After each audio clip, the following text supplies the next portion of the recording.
Hey, it's Benji Cole, son of Al Cole from CBS Radio and host of People of Distinction, the talk that gives an in-depth view of some of the most dynamic, intelligent, and successful people on the planet.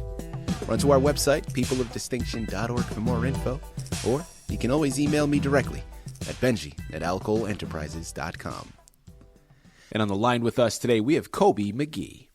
We're going to be discussing his amazing book, Treasures of Darkness, available for purchase through Amazon, Barnes & Noble, pretty much any online book reseller. You're going to want to head on over there and pick up copies, and I'm going to explain why in just a few moments. Before we go into that, though, I want to take this opportunity and point out that Coby was brought to our network, People of Distinction, today by one of the best advertising firms in the business. And people, you know, I'm talking about Author Reputation Press. So listen to me.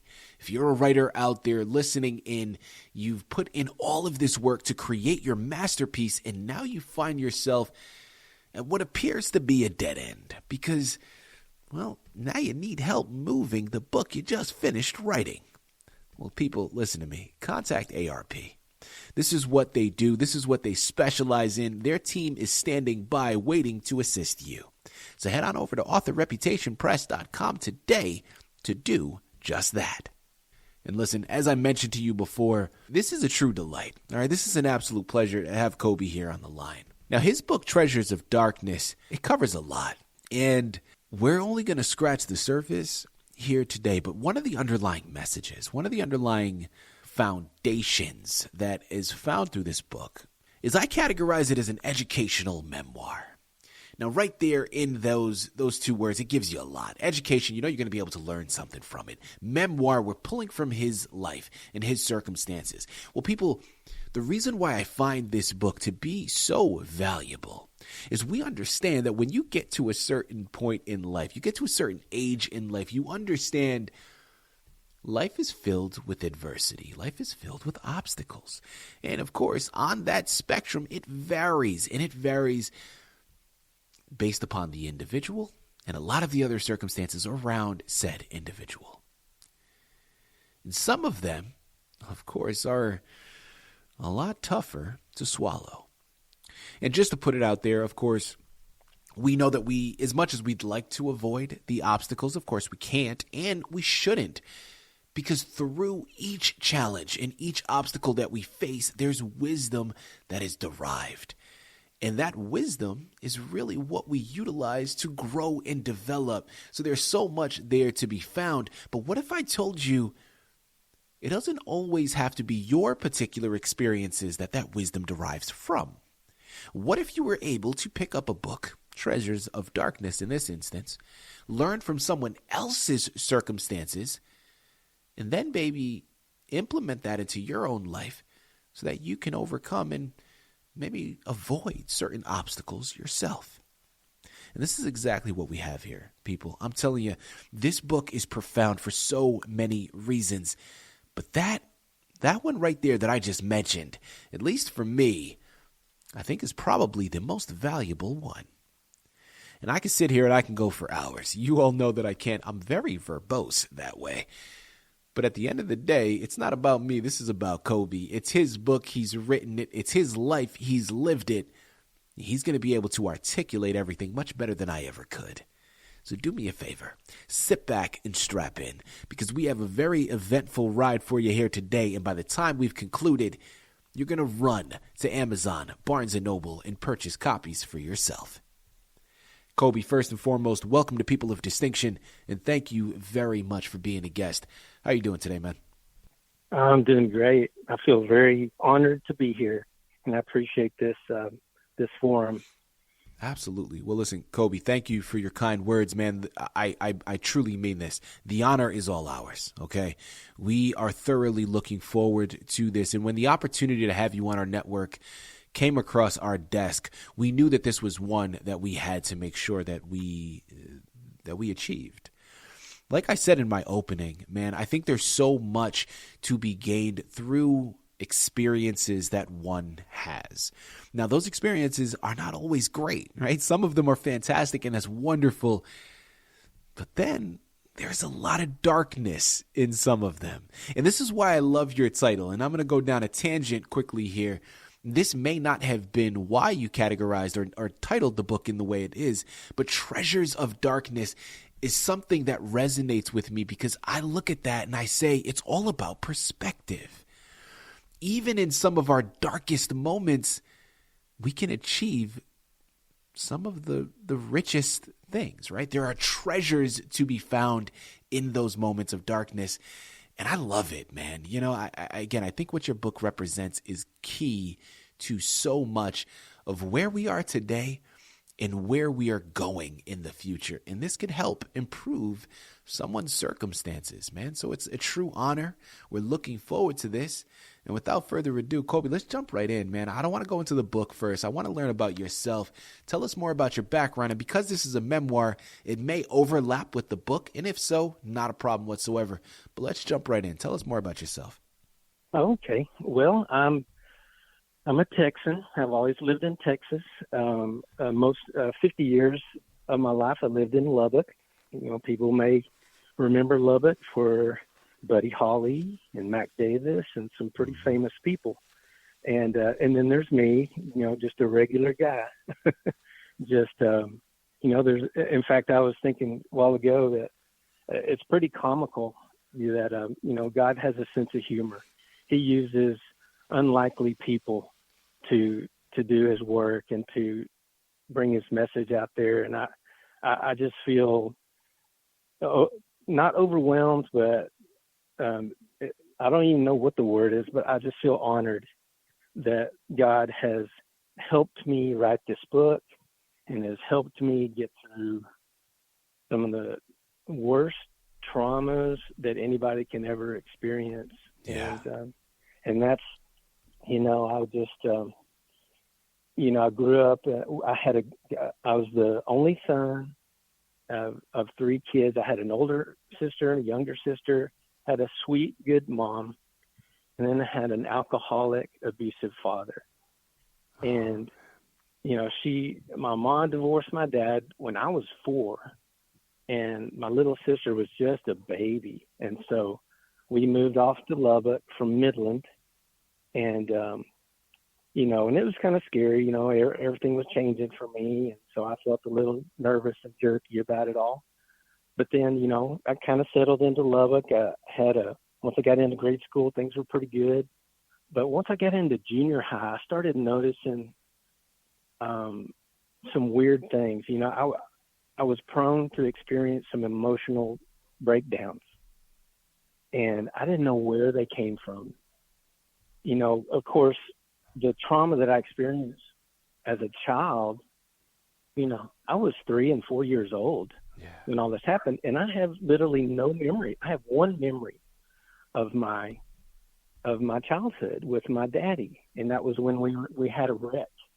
You know, and that was back when people didn't strap their kids in with all these, you know, restraining devices. I was standing up in the front seat of the truck, and my dad was drunk, and we were going to get him some beer, and so he runs into the neighbor's car, you know, across the street, and me and my sister just go flying. And that's the one and only memory, you know, conscious memory I had.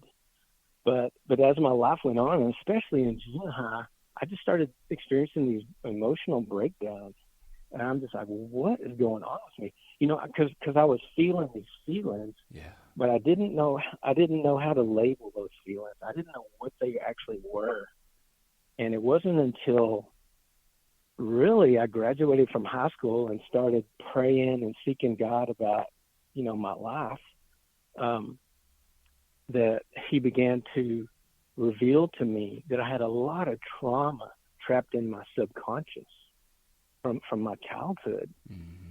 And of course, you know, my mom got married to 2 other guys, and so I had 3 father figures, and every one of them was abusive in some manner. But I think the worst was my alcoholic daddy, you know, and you know, but that's kind of how I grew up. But you know, I went on and had you know, I came to know the Lord when I was 10 years old. I got baptized in the Holy Spirit when I was 16. And so God was close to me, you know, in my high school years and in my college years, but I needed him to be close to me because I didn't have a clue about life. And so that's why now, all these years later, me writing a book about all this is kind of comical because I'm like the most unlikely person to write a book about relationships and inner healing and about God, and I just feel it's kind of surreal to me, honestly. Coby, I listen, you talk about how you are the most unlikely person to do this or to do that. And here's why I'm going to reject what you're saying, man. I think you're the perfect person to do this. And here's why. Because your story embodies so many others, right? There are a lot of people listening in right now, Coby, that are like, yeah, I've been through that. Yeah, that's happened with me. Yeah, I also had, a father that had his imperfections. Maybe it wasn't alcoholism. Maybe it was something else. But people can relate to your story. Your story is something that can resonate with so many. And here's the key. Not only are you talking about the obstacles that you've had encountered, but your story is one of hope and inspiration because through your connection with God, you were able to surpass a lot of those things. Now, don't get me wrong. Listen, I don't know you from Adam, and I'm sure every day is a new journey. So it's not like, okay, we've gotten past one thing, we can just sweep it under the rug and never have to deal with it again. No, it's there. It's a part of you. It's a part of your journey, but you've been able to get past it. And these things they're not a title, right? They don't define who you are. They're part of your past, but they don't make you who you are, right? So your story is one of hope and inspiration, and that is why I look at this, and I say to you, Coby, listen, man, you are the truest embodiment of a person of distinction. We are loving what you're talking about here. My listening audience, I know, can get behind all of it. People, Amazon and Barnes & Noble are where you have to go. Treasures of Darkness is what you got to pick up, and Coby Mcgee is who you have to thank for bringing it to your table. Now, Coby, next question here as we transition. I love your title, man. As I mentioned in my opening, like I have my own way of deciphering it and viewing it. But of course, that's just my opinion. I want to hear it from you, man. That is a title that is gripping. It stops you in your tracks. It creates a curiosity. So, Coby, talk to us about that title and why you chose it to be a representation for your book. Okay. Well, this is a neat story because I kind of picking off where I left off a while ago. That when I was in college, my first year of college, I started really pressing into the Lord and really praying about my future. I really didn't know what degree to get at Texas Tech where I went, and so I was just taking my basics and everything. So I just started praying real hard about, Lord, what do you want to do with my life? What direction do you want to go? Because honestly, I really didn't have an inner compass of where my life was going or what was my purpose or anything like that. And so one day in prayer, the Lord sent me to Isaiah 45. And I literally was just praying. I said, Lord, what do I do? Where do I go?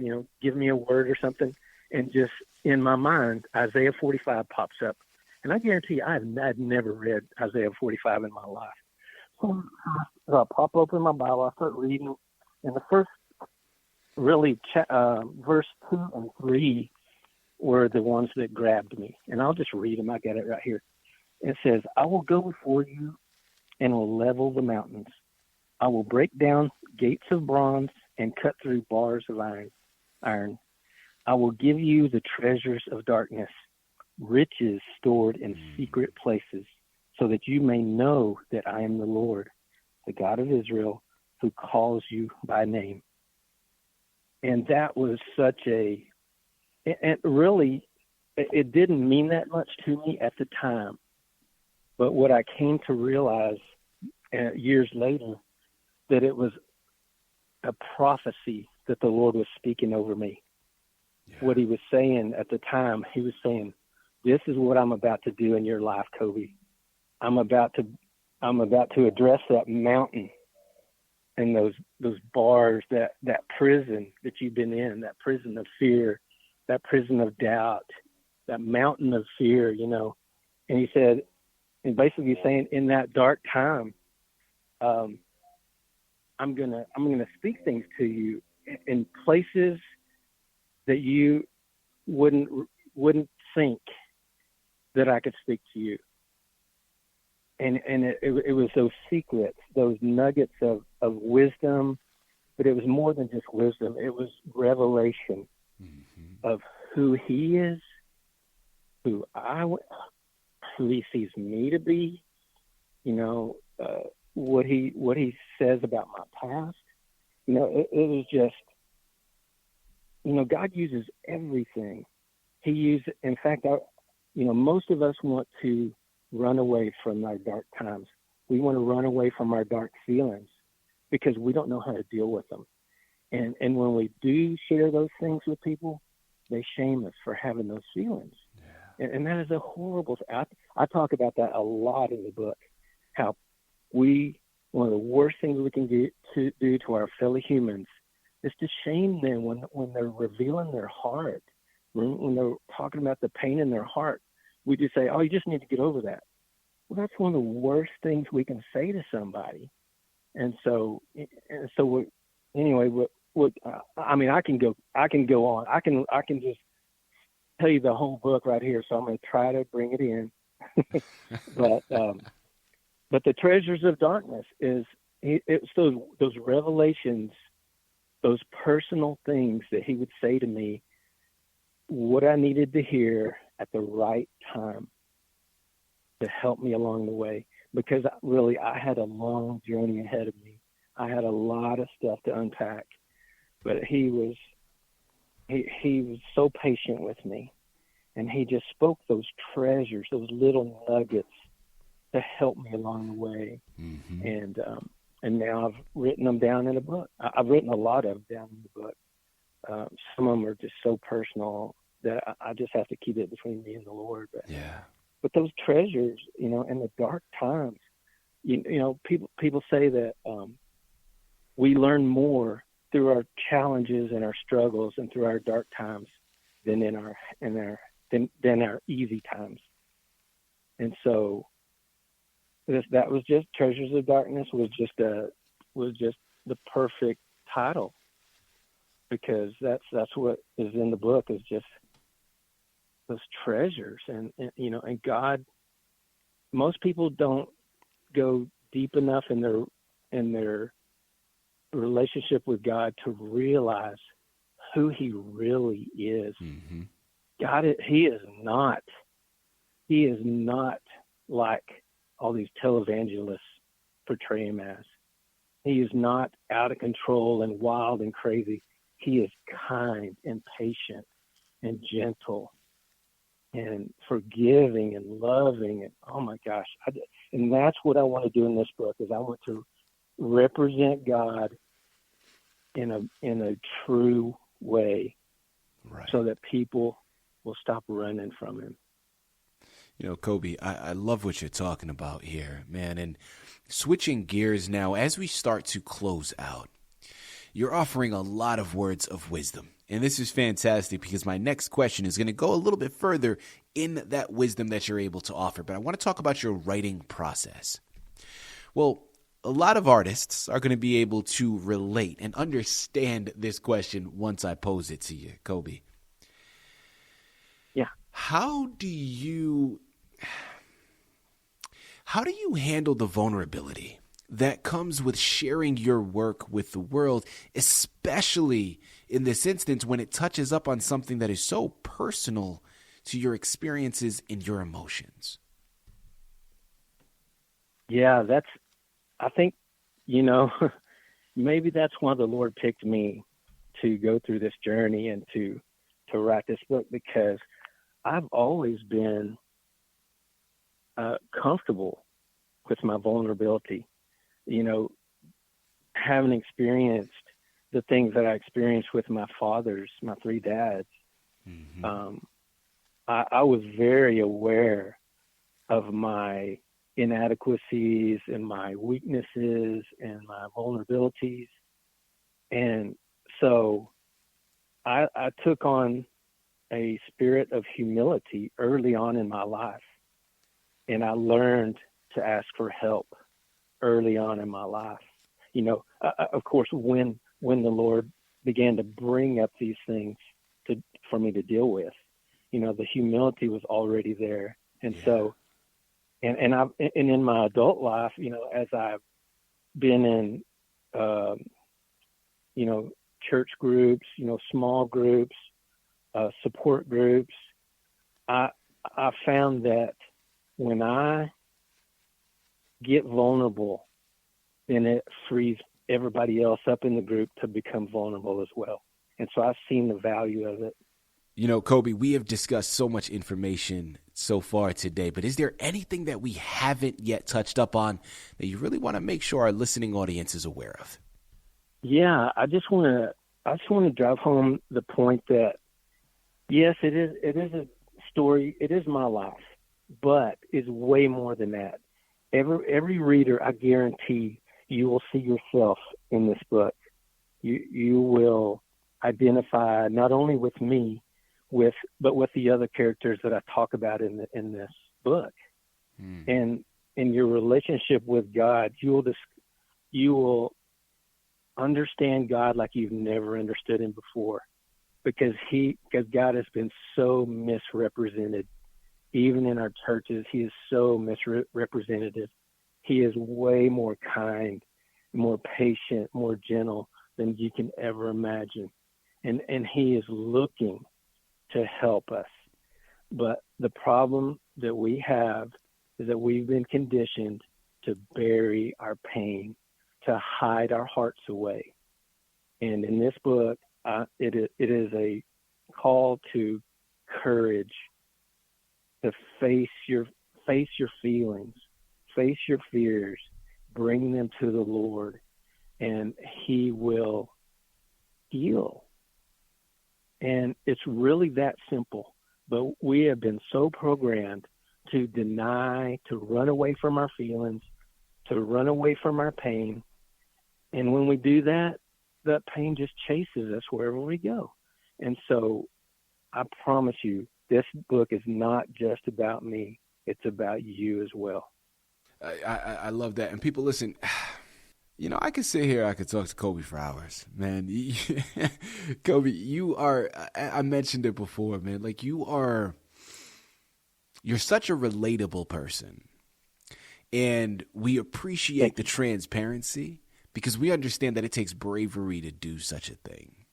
Not only to be transparent, even with ourselves sometimes it's difficult, but then to take it a step further, create this literary window as you have done and allow the world to see inside and recognize those vulnerabilities that you have. Like, that takes courage, man. That takes bravery that not a lot of people can do. So I love what you're doing. I know you're not looking for praise, but I'm going to give it to you anyway, man. You are truly a person of distinction, and you need to be praised for what you've done here. Because this creation that you have put out is going to help so many to have the bravery themselves to look themselves in the mirror and acknowledge certain parts of themselves that they generally otherwise would want to sweep under the rug and just not pay attention to. So we thank you for doing all of this. I can sit here. I can keep going. I have to remind myself, Benji, this is not about you.